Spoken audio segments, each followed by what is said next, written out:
I don't know if you've ever noticed, but the thing about illnesses is that by and large, they don't get cured, they get managed.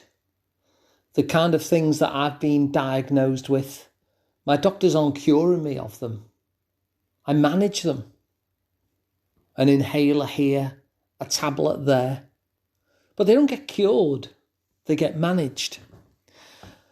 And so when I think about depression and the way many will try and pull that into the medical model, I resist that because I know that when we have illnesses, they don't get cured, they get managed. That actually is, by and large, the medical model.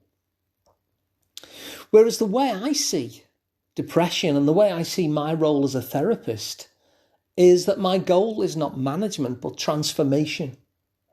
So if somebody is suffering with this, I want them to no longer suffer it again. And so I go for a much more fluid definition of depression, one which is much more open to change, one which is much more open to transformation, to getting rid of it.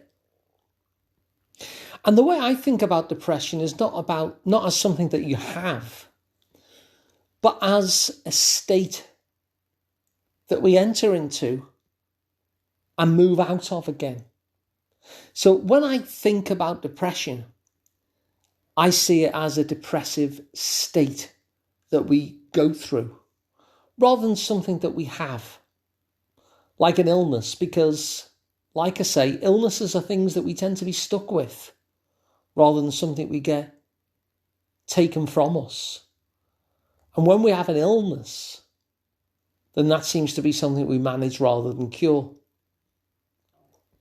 But in this podcast, having explained how I view depression, I want to give you 3 different kinds of depression, because if this is a state that you've ever been in yourself, then you might find it helpful to understand which of the 3 kinds of depression, which of the 3 kinds of depressive states best fit you. Now, the 3 that I'm going to look at are event-driven depression, stubborn depression, and bewildering depression. So let's look at event-driven depression first. So I'm going to tell you the story of Jack. Now, Jack is fictional. I'm not going to give actual client information here, even anonymised, because I want to protect their confidentiality. So all these cases are fictional. But let me tell you Jack's story nonetheless, because it's fairly typical. So Jack was a happy-go-lucky person. He was very sociable, had a strong network of friends, and played for a local football team of a Saturday. He was a keen gardener. And then the company that he worked for went bust.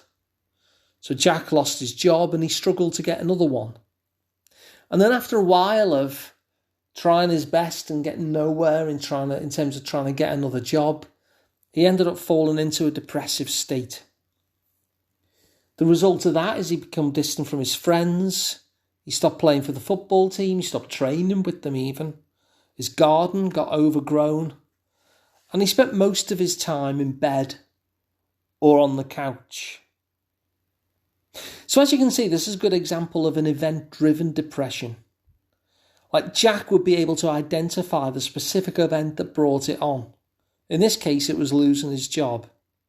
But of course, there are many different kinds of events that can bring on a depressive state in event-driven depression. So it might be retirement, it might be some sort of accident or a bereavement or divorce or family conflict or work-related stress or a whole host of things.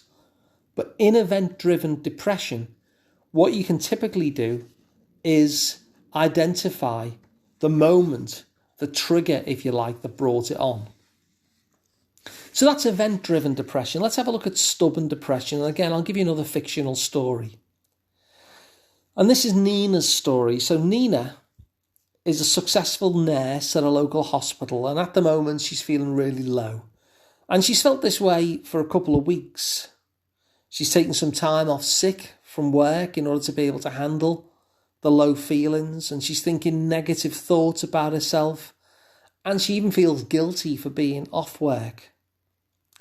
Now, the thing is with Nina, it's not the first time that this has happened. In fact, throughout her life, she's suffered with these bouts of depression, and she can't pinpoint when they began, but it feels like they've been with her forever.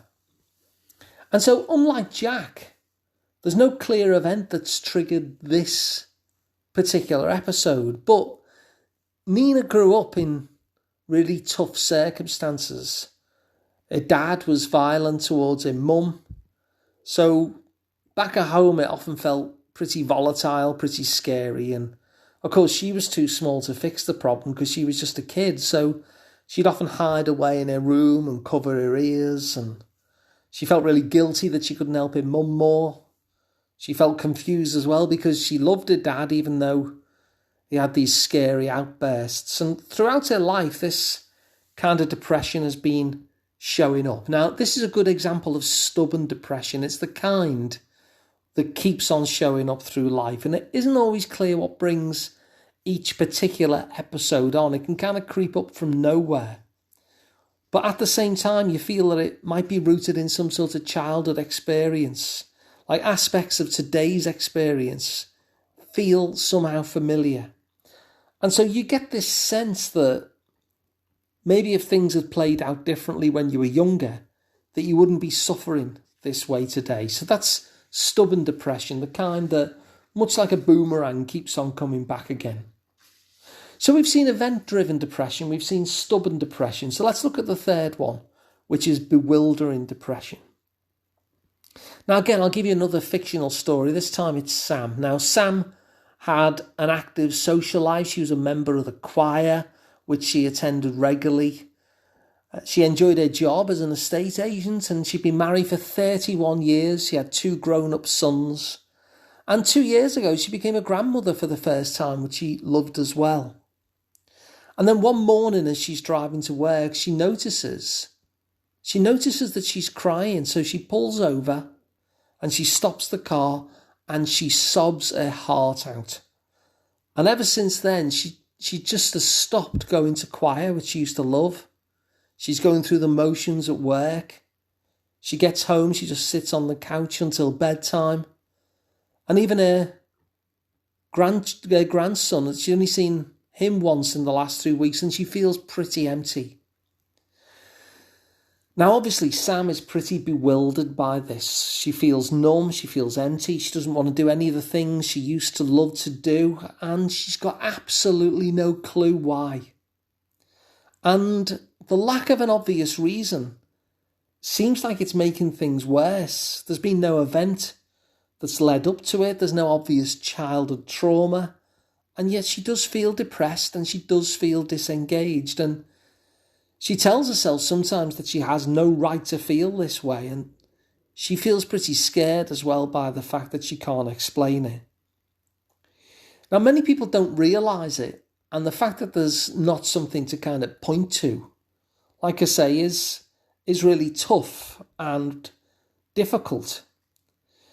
Because it can be really frustrating for the sufferer. It's scary when you don't have any idea why you're feeling like this, and you might even berate yourself if this is you, that you've got no reason to feel down, but nonetheless, it's how you genuinely feel.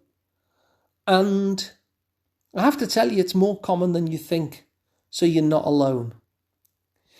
And so if depression is something, if one of these depressive states is something that you find yourself entering into from time to time, maybe this helps you just kind of get a sense of which kind it is. Is yours event-driven? Is it stubborn that keeps on coming back again throughout life? Or is it bewildering, like the case of Sam?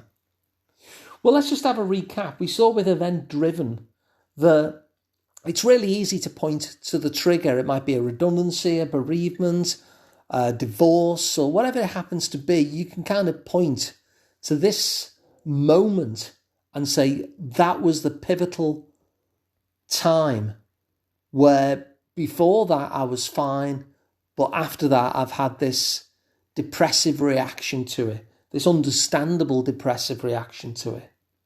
The second kind was stubborn depression. You have a hunch that even though there's no particular moment in time that's triggered this particular episode, it's kind of been in your life for a long time, and you get a sense that maybe there is some reason for it that maybe goes back to something in the past, but no particular trigger for this particular episode, or maybe for many of the episodes, but you do have that kind of hunch that there is a reason for it. And then the third kind that we saw was that bewildering depression, which is often so hard to bear simply because it feels so scary that there's no obvious reason. And the big fear, of course, is that people think if there's no reason, then there can't be an answer to it. And of course, I'd like to reassure you that that's not the case. Whatever the reason, depression is something that we can actually deal with and overcome. So 3 different types there: event-driven, stubborn depression, and bewildering depression. And so hopefully that helps you to identify which of those kinds best fit you. Now, if you find this useful, please spread it on and pass on the episode to someone else who might. You can work with me directly, one-to-one.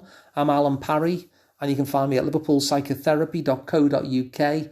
And you don't have to be in the Liverpool area, by the way, because I do work online, and I have numerous clients who are across the country. And please subscribe to the podcast as well, because it means you'll never miss an episode again. And the price is fantastic because it's free. So thanks for listening. I'll be back on the next one. You're listening to A Slice of Therapy with me, Alun Parry.